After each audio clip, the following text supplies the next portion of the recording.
5 mistakes that prevent you from saving money. Everyone should know this. Money mistakes happen all the time, and you're not alone if you have a few financial regrets of your own. In fact, a 2019 study by Finder.com found that an estimated 126.5 million American adults admit to having made a money mistake at least once in their lifetime. My name is John, and I help teach people about money, personal finance, and investing. If you are interested in improving your financial future, make sure to subscribe to the channel and hit the like button if the video is helpful for you. Your budget is how you allocate your income every month. A strong budget helps ensure you're taking care of your needs and living within your means, as well as allocating funds to your wants, debt repayment, and investments in your future. While money mistakes are arguably subjective, you might regret having so much student loan debt, but that degree was necessary to launch your career. There are, however, a handful of missteps that experts agree you can easily avoid. Here are 5 common money mistakes and steps you can take to avoid them. Number 1. Not having an emergency fund. If 2021 taught us anything about our finances, it's the importance of having an emergency fund to tap into when unexpected events arise, such as a job loss or unplanned medical bills. When you don't have any extra cash set aside, you're forced to use expensive ways to finance your life. This can include racking up high-interest credit and debt, taking out a cash advance, or relying on payday loans. Accessing many of these financing options will also be tied to what kind of credit score you have. Your credit score helps lenders decide how much credit to give you and what interest rate to charge you. If you have a low score, you might not get the best rates. If you are just beginning to build up an emergency fund, starting off small, even saving a small amount, such as $25 a week, will yield $1,300 at the end of the year. Financial advisors recommend using any financial windfalls, such as a stimulus check and/or tax refund, to kickstart your emergency fund if you have your basic needs covered. Even a $1,000 cushion can take considerable stress off of your shoulders. Not all financial advisors agree on what to do if you're juggling high-interest debt and trying to save for an emergency fund.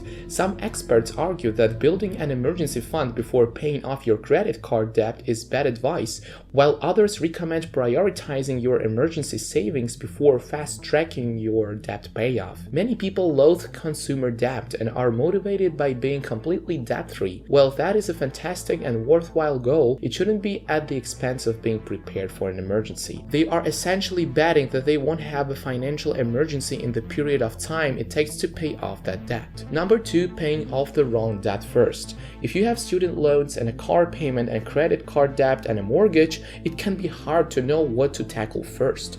But financial advisors caution that you should be careful which balance you prioritize paying off. Many individuals pay extra toward their mortgage with a rate of 3% instead of attacking their student or car loans that often have much higher interest rates. When working on your debt payoff plan, start by writing down all your balances and the corresponding interest taxes. Tackling your highest interest rate debt first, like credit cards, then moving on to lower rate debt, like mortgages. Treat or credit card debt with a sense of urgency, at times even pausing retirement contributions until they can get their balances under control. Paying them off not only improves your credit score, but also frees up room in your budget to contribute more towards savings and investments. Paying off your high-interest debt also helps you save in more ways than one. It's impossible to save money when you're paying more in interest fees on debt that you are saving each month, of course. Number 3. Missing out on employer matching contributions. This is a common money mistake younger people making. If your employer offers a 401k match program, you should make sure you contribute at least up to that point so you can take advantage of the full benefit. Employer-sponsored retirement savings accounts also offer tax advantages to help you fund your retirement by having you make pre-tax contributions from each paycheck. By not contributing, you're essentially leaving that free money on the table. Any little contribution helps, and the earlier you get started in life, the better off you'll be. You should also consider making a bigger contribution if you can, of course. Oftentimes, people may think they're putting in the max for their 401k plan once they reach 100% of their company's match, but the true maximum contribution for any individual is $19,500 per year and an extra $6,500 per year in catch-up contributions for those aged 50 and over. Number 4, not having credit monitoring or an alert service set up. It's as easy today as it's ever been for someone to fraudulently charge something on your accounts, open an account in your name, or steal your identity. While freezing your credit can protect you, the simplest way to catch any fraudulent activity in your name is to sign up for a credit monitoring service that does the work for you and immediately alerts you of any potential danger. There are a bunch of free credit monitoring resources out there, so this one is a no-brainer. Number 5, allowing lifestyle creep to occur. When your income increases, it's not surprising to you, of course, to find yourself splurging even more often than you used to, aka lifestyle creep. Rather than buying expensive new things when you can afford them, take that extra money and prioritize your short and long-term financial goals first. If you've never experienced the money, it is much easier to not know what you're missing. We've all heard the logic before. I make more money now, so I can afford it. I worked hard for this salary increase. I deserve it. While celebrating milestones can create a positive feedback loop to help you reach your long-term goals, this thinking can lead someone to overspending their newfound windfall. Make sure you have a plan for any increases in salary or bonuses, such as paying down debt or increasing your savings. Then any extra can be used to improve your standard of living. Most importantly, having a plan gives you a reason to say no so that you may say yes to something in the future. If it helps you avoid lifestyle creep, getting off social media where people tend to constantly compare themselves to others. When we bombard ourselves with images of others' best lives, it is hard to not yearn for more. When we bombard ourselves with images of others' best lives, it is hard not to yearn for more.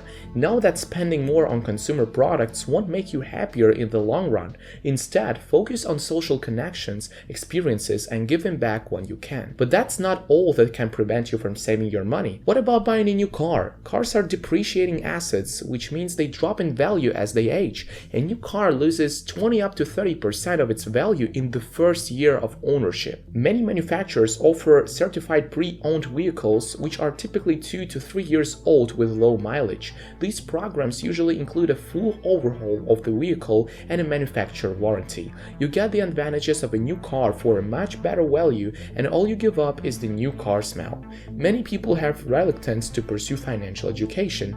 Most public schools offer very limited education on personal finances, so many Americans get by with what their parents taught them and what they pick up along the way. It's easy to think you've got things handled, but by learning more about financial literacy and best practices, you could avoid many financial mistakes and find your path to financial well-being. You're already doing so by watching my channel, and I'm so glad you're here, guys, and taking these steps to learn. The good news is there have never been so many free ways to actually learn to be a financial maestro. Whether you prefer to read, watch videos, or listen to podcasts, educating yourself is the best way to avoid making financial mistakes, of course. Thank you for watching, guys, and don't forget to subscribe and like to this channel. This was John Invest. See you next time.